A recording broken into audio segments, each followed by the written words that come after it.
Ciao calcio lovers, week 16 saw Juve notch another Derby dell'Italia victory, Napoli dominate Frosinone, and three of the most unbelievable last-minute goals in Italian soccer history. While on the continent, City lose, Dortmund wins the River Derby, and River Plate take the Super Classico Libertadores Cup. Wow, what a week. My name is Graziano. You are watching the Italian Soccer Addict broadcast, and you are where you need to be to get your calcio fix. Andiamo.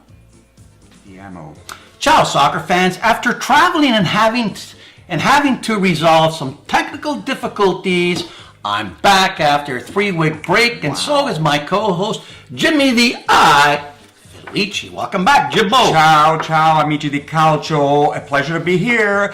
Graz, so how did you fix your technical difficulties? I decided to get a more reliable co-host. Well, maybe you should start paying me. I give you punch. What else do you want? The Derby dell'Italia, so called, when the top two Scudetto winners, Juve and Inter, play each other, has been played 234 times, with Juve having a 106-72 win advantage, and Inter not winning in Torino since, 2009. Now, adding Ronaldo to this team made this year's matchup a little predictable. And yes, Juve won its 107th Derby d'Italia when Mandzukic heads in a Cancelo cross in the 66 minutes for a 1-0 victory. Ho hum. After 15 matches, Juve have 14 victories and 1 tie, and have the best record of any team in Europe's top 5 leagues. In this game, while time of possession was equally split, Juve's defense limited Inter to just 1 shot on net. Yes, I did say 1. Now, how could you win with 1 shot on net? At this rate, Juve could win the Scudetto by February? That's not right. They certainly are a scary team, but keeping pace and within shouting distance, Napoli, who are 8 points back, hosted, roasted, and froze out Frosinone at the San Paolo.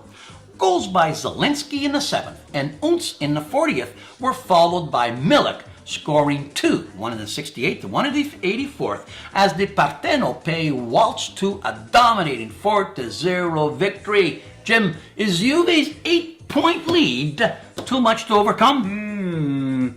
Yes. Now for the improbables.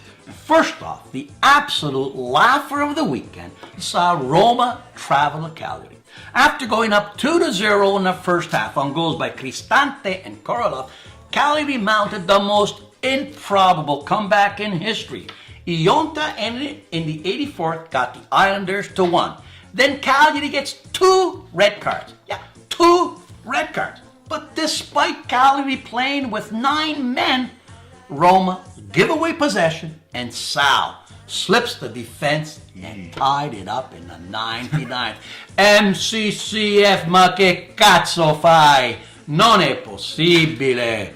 Di Francesco was a complete disaster. Knowing his team was in trouble, he hesitated in making changes, and when he did not bolster the defense or the midfield. What a complete display of coaching incompetence and team mismanagement. If they don't change him soon, Roma will not make it to the top 4 this year. Now, something has to give, because that was an absolute embarrassment. But Jim, the other Romans, Lazio, suffered the same fate. Hosting Sampdoria at the Olimpico, Quagliarella gives Sampdoria the lead in the 21st, only to have Lazio's Acerbi tie it up in the 79th.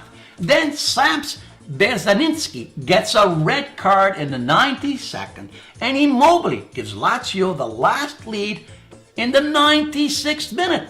But hang on, just like in Cagliari, Sampdoria, down a man, gets the tying goal in the 99th when Saponara loops in a right-footed volley for a 2-2 tie.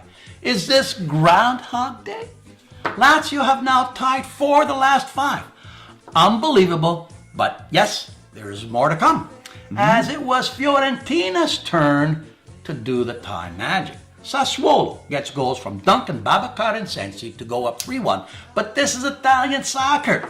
So cue the improbable endings. Benassi in the 89th and Mirello in the 96th tie it up.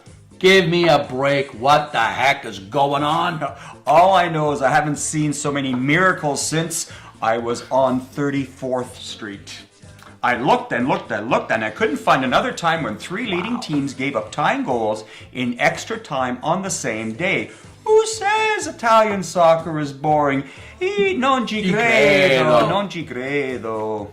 Other scores saw Atalanta jump up 6 spots as Zapata got a hat-trick and single-handedly beat Udine 3-1. Empoli got an 80th minute Lagumina goal to beat Bologna 2-1. Chievo got its 5th tie in a row, this time with Parma 1-1. Doing the same trick was Genoa and Spal, tying, with Piatek getting his 11th goal of the year. And in the most boring game of the weekend, Milan and Torino played to a sleepy 0-0 draw.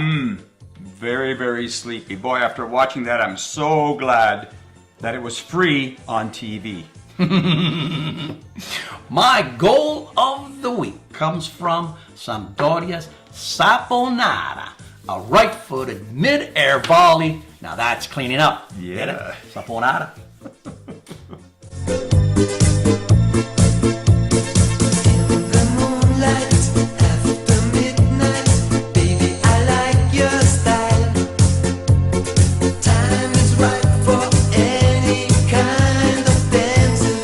Hannibal time. Let's go across the pond and see what the EPL is up to. Interesting. Man City suffered its first defeat of the year, falling 2-0 to Sarri's Chelsea. Supplanting City at top of the table is Liverpool, who got 3 Salah goals to beat Bournemouth 4-0. Arsenal now has gone 21 games in all competition without a loss, beating Huddersfield 1-0, and United, after 2 draws, put 4 in the sack to beat Fulham 4-1. Liverpool now leads City by 1 point at the top of the standings. Let's go to La España, where Lionel Messi set yet another La Liga record, as he got into double figures for goals in 13 consecutive years.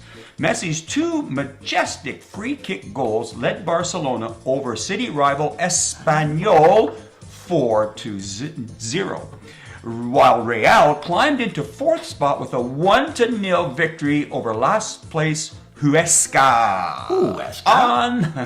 On the Rhine, Germany's biggest derby, the River Derby, saw Borussia get its 51st derby victory over Schalke 2-1 to keep them in first spot, 7 up on Bayern. And finally, Jim, the world's most fiercest rivalry, the Super Classico between Boca and River Plate, for the first time in its history, would face each other in this year's Copa Libertadores final.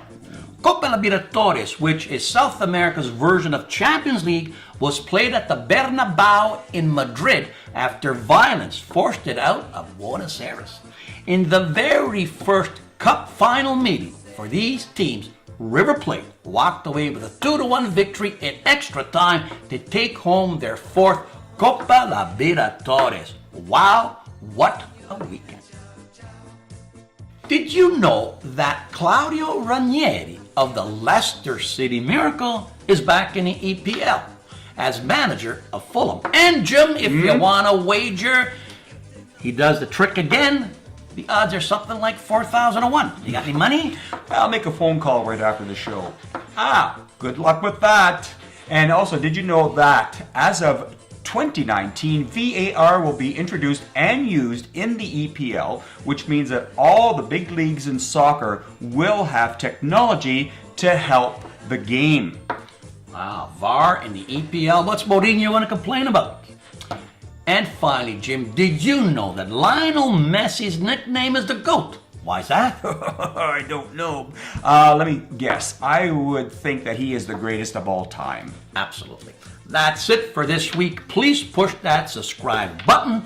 Give us the Roman famous thumbs up and tell your soccer loving friends where to find us. Ciao and up. Presto. Ho, ho, ho. Send us likes. Presents instead. Hey, do you got any more of that Abruzzese bunch? No. For my cat.